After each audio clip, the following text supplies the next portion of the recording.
Hi, this is Mrs. Bozeman, and I wanted to give you a quick tutorial of my Canvas page. So, this is my home page. So, once you click into my course, this is what you see. I wanted to point out a few things of my home screen. First thing is there are a few things that are clickable here in the classroom, the Google Classroom here. And then if you scroll down, you will see I have other slides. I try to update the birthdays as often as I can that are coming up. So if you ever want to check that out, you can check that out at your own convenience. Um, Now, looking here at the right, it says View Course Calendar.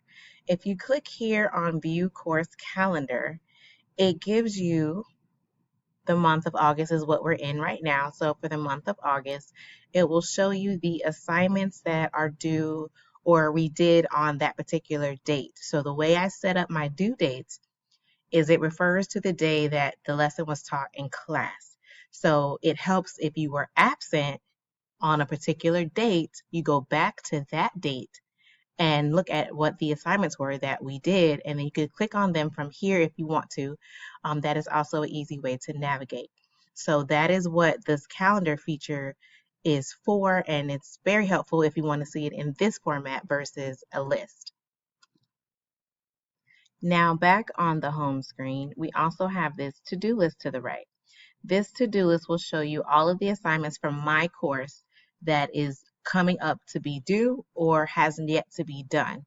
So if you look here, they have all the dates of the different assignments. This is a practice site, like a demo site, so all the dates are, none of the assignments are done, but the dates are there. And so if you ever needed to access the assignments, you can also access them from here. You also can click here on my whiteboard that says my assignments. When I click on my assignments, it will take me to the modules that are within my course. The first module I have here is Important Things for Ms. Bozeman.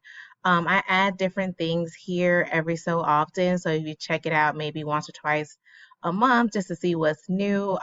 If there's something I really want you to see immediately, I will send an email telling you to come to the Important Things from Mrs. Bozeman.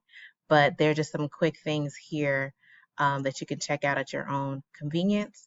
But here are all of the topics. So this is topic 1, and then it has all of the assignments. So the assignments that say lesson video, they're not assignments, they're actually videos. I recorded myself teaching the lesson. So you can watch that at any given time. They're available all the time. But the assignments that you will hear your students talk about are Math Excel. Those are the assignments in which they receive a grade. So you need to make sure that these are the assignments that they are completing and making sure they complete. So I want to click into one of them. But again, this is everything that you will see in each topic. Each of them have the same similar things depending on how many lessons. But we click into the assignment, the Math Excel assignment, and we then have to click here where it says load into a new window. So I'm going to click that.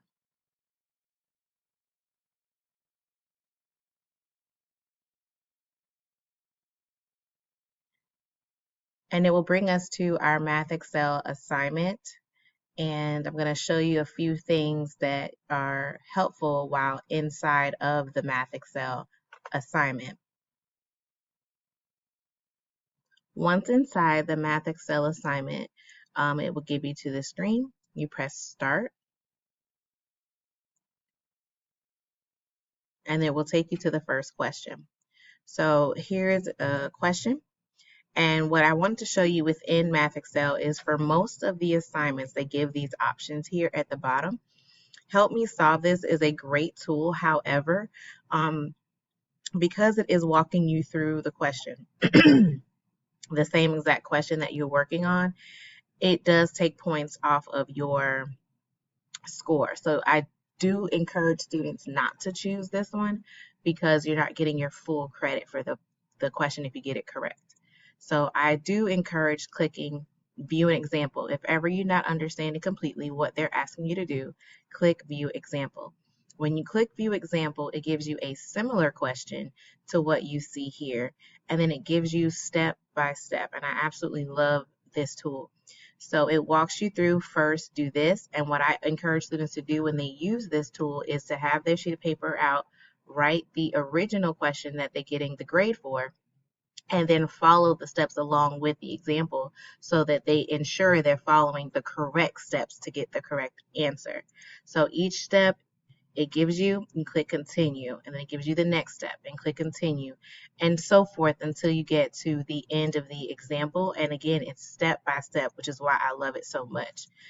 So it gives you all the way to the answer, and then when it's done, you click close. And then you should be able to answer your question, click, and then you check your answer.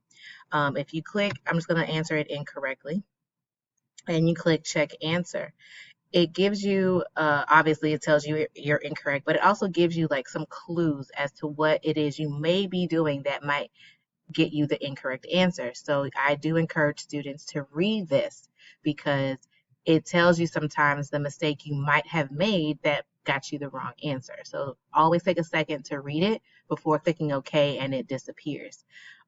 It allows you to answer the question, I think, 2 or 3 times, excuse me, before marking it all the way incorrect. But let me just keep getting it wrong so you can see. And then I'm going to keep it there, and it gives you final check. So that was twice, so it gives you 3 times. So I'm going to click final check. I know that I'm wrong, but I want you to see what it says when they're wrong. So it tells you the correct answer, and then it tells you also that you can do a similar question. I told students in class, make sure if you were to get the answer correct, even after the 3 tries, click similar question. Because when you click similar question, it allows you another opportunity to gain all of your points back. So I do suggest that you click here whenever you get a question wrong so that you can gain as many points as possible. So I just wanted to show you how the Math Excel assignments work, and then you just click on the next question and you continue until you're completed.